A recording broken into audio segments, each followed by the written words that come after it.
जोधपुर की खसरा नंबर 310 कुड़ी भक्तासनी पाली हाईवे जोधपुर हाईकोर्ट के पास की जमीन, जो कि करोड़ों अरबों की जमीन है, जिसे मदनलाल बालड़ परिवार ने फ्रॉड करके हत्या लिया है। इस मामले को हमने पहले भी उठाया है।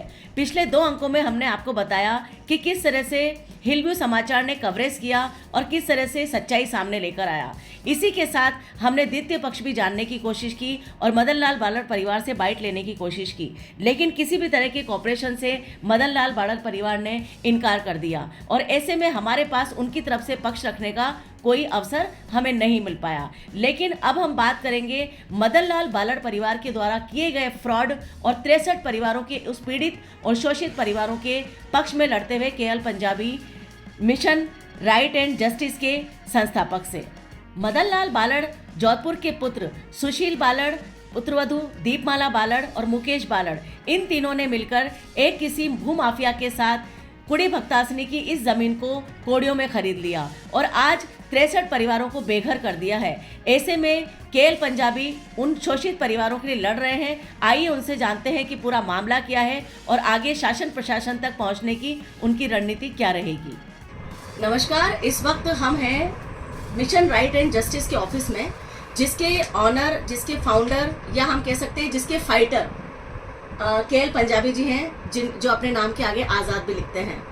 अभी हम आपको बात करना चाहेंगे कि जोधपुर के एक ऐसे मुद्दे पर हम बात करने जा रहे हैं जिस पे लगातार हम 3 दिन से काम कर रहे हैं। खसरा नंबर 310 जो कि पाली रोड पर स्थित है और कुड़ी भक्तासनी के रोड पर, मेन रोड पर स्थित जमीन है। हालांकि केएल पंजाबी जी का इस मामले से यूं कहें तो लेना देना नहीं है, लेकिन एक समाज सेवी होने के नाते, एक फाइटर होने के नाते और जरूरतमंद लोगों के लिए लड़ाई लड़ने के नाते उनका नाम जाना जाता है जोधपुर में। तो आइए हम उनसे बात करते हैं कि आखिरकार इस पूरे मामले में किस तरह से उन्होंने अपनी भूमिका स्टार्ट की और अभी क्या पोजीशन है और मिशन राइट एंड जस्टिस क्या काम करता है। ऐसे कई सारे प्रश्नों के साथ हम इनसे बात की शुरुआत करेंगे। सबसे पहले सर, आप हमें बताएं कि मिशन राइट एंड जस्टिस आपके दिमाग में कैसे आया और किस तरह से आप इसके लिए काम करते हैं।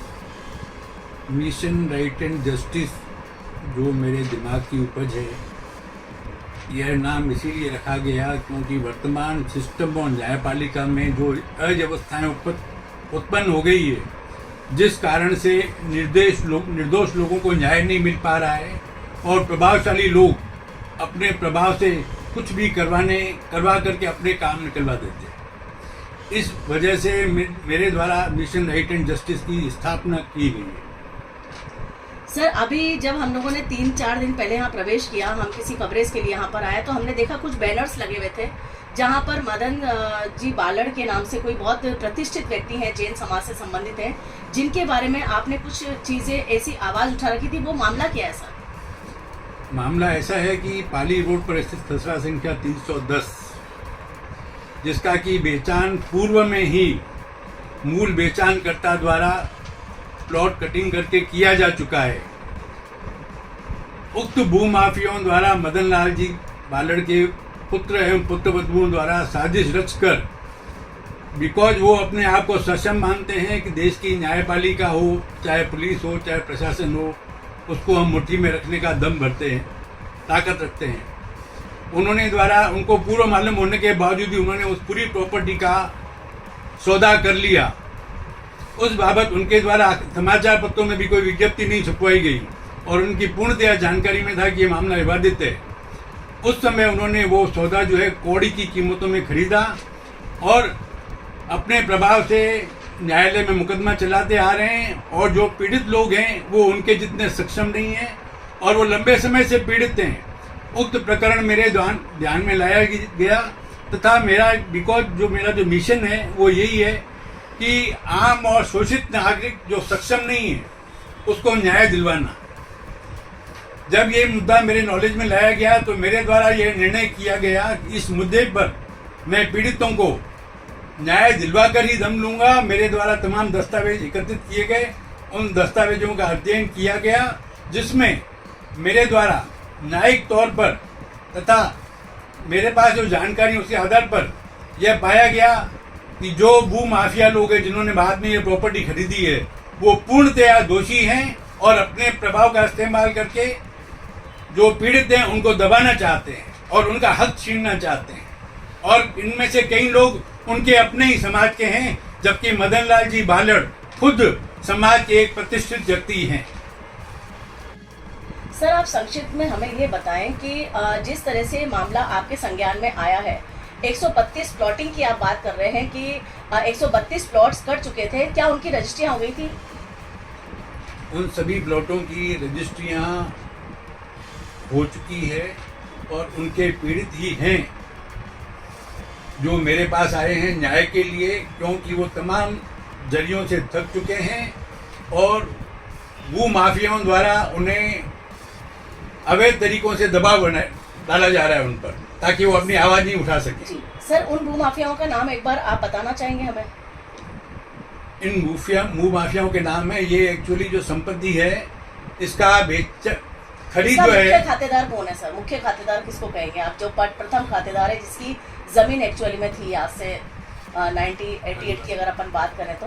कालूराम जी इसके मुख्य खातेदार थे। अच्छा, जिन्होंने ये 132 प्लॉट्स बेचे, उनके द्वारा ही यह जो 32 प्लॉट हैं, हाँ। वो टुकड़ों में प्लॉट कटिंग करके बेचे गए।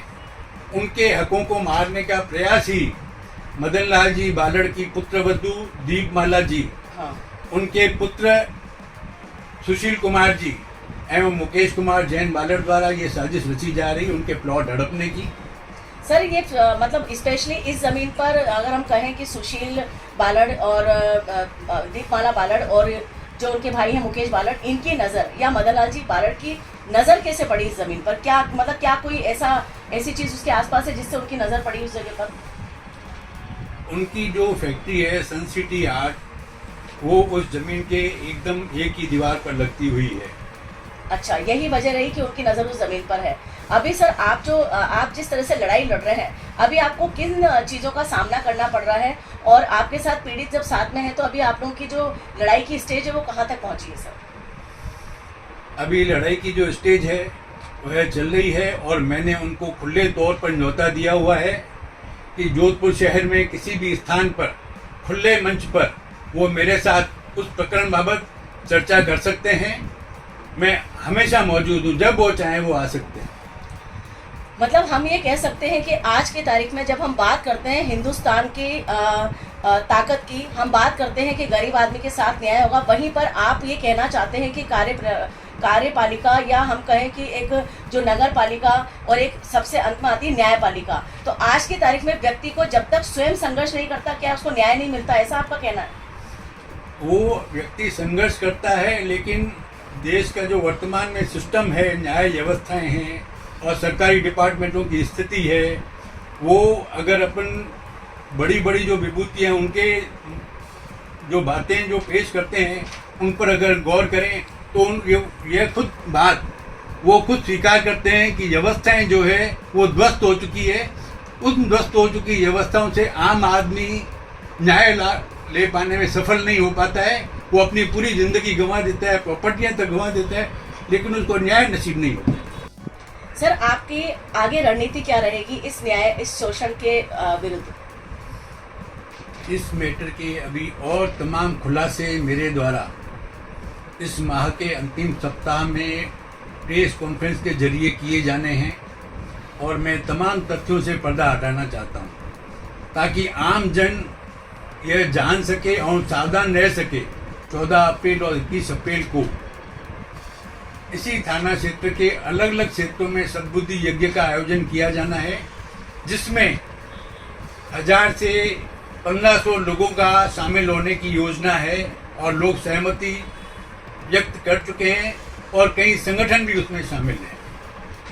इस दरमियान मैं आपको इस बात से अवगत करवाना चाहता हूं कि मेरे ऊपर इनके द्वारा कथित भूमाफियाओं के द्वारा मेरे ऊपर अगर किसी प्रकार के हमले मेरे व्यापार स्थलों पर, मेरे परिवार वालों पर या मेरे ऊपर किए गए, उसका उत्तरदायित्व पूर्णतया बालड़ परिवार पर होगा।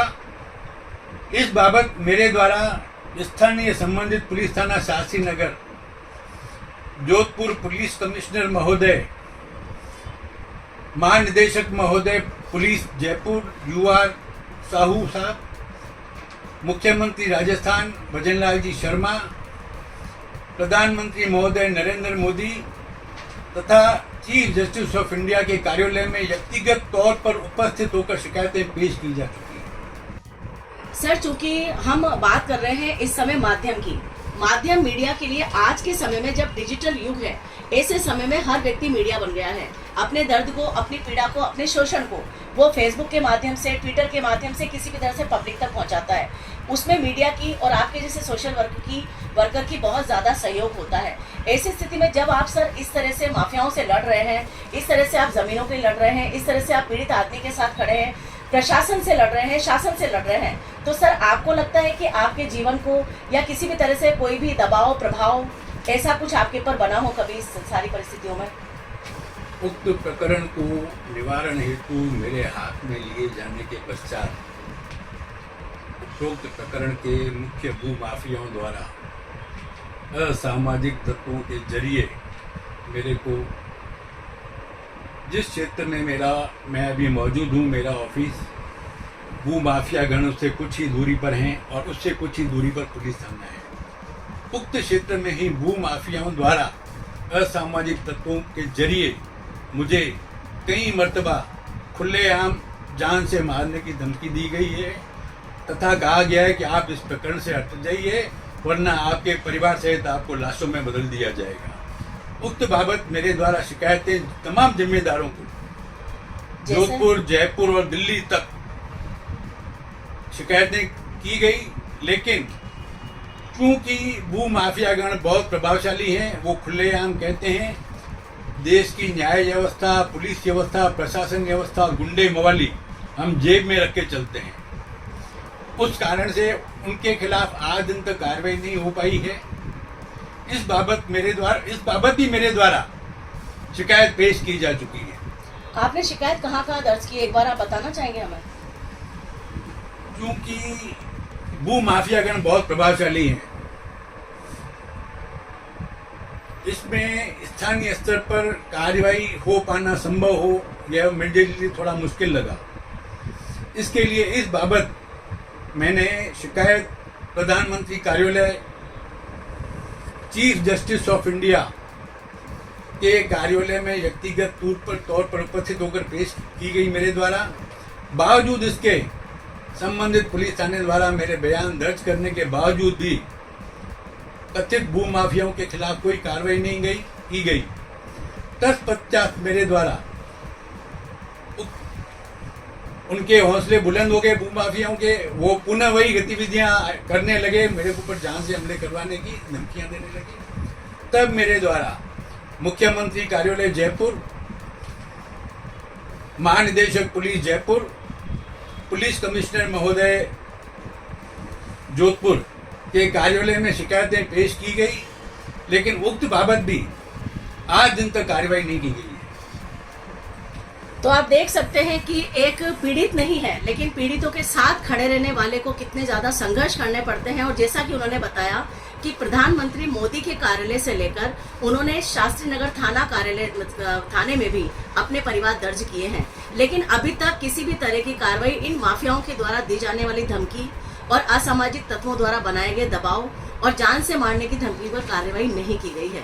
हम आपको बताना चाहेंगे कि जीरो टॉलरेंस की भ्रष्टाचार की नीति पर लगातार भजन सरकार काम कर रही है। सुधांशु पंत जो कि चीफ सेक्रेटरी हैं, वो भी लगातार भ्रष्टाचार पर नकेल कस रहे हैं। लेकिन हम आपको इसी जगह ध्यान दिलाना चाहेंगे कि इस वक्त शासन और प्रशासन की अंदरूनी लचरता, भ्रष्टाचार और मिलीभगत और सांठगांठ किस तरह से माफियाओं को प्रोटेक्शन दे रही है, किस तरह से भूमाफिया, अतिक्रमणकारी और गुंडे बदमाश प्रोटेक्शन पा रहे हैं, ये किसी से छुपा नहीं है। आगे हम इस जो हमारी ये खबर है, जो ये खसरा नंबर 310 का जो मैटर है, इसके साथ आगे भी हम आपके सामने कई सारे खुलासे लाते रहेंगे। तब तक हम मिशन राइट एंड जस्टिस के लिए बात करेंगे कि मिशन राइट एंड जस्टिस को जस्टिस मिले, उसके राइट्स मिले और जो पीड़ित है उनको राहत मिले, ऐसी कामना हम शासन और प्रशासन से करते हैं। मैं शालिनी श्रीवास्तव, हिलगु समाचार से रिपोर्ट प्रस्तुत करते हैं।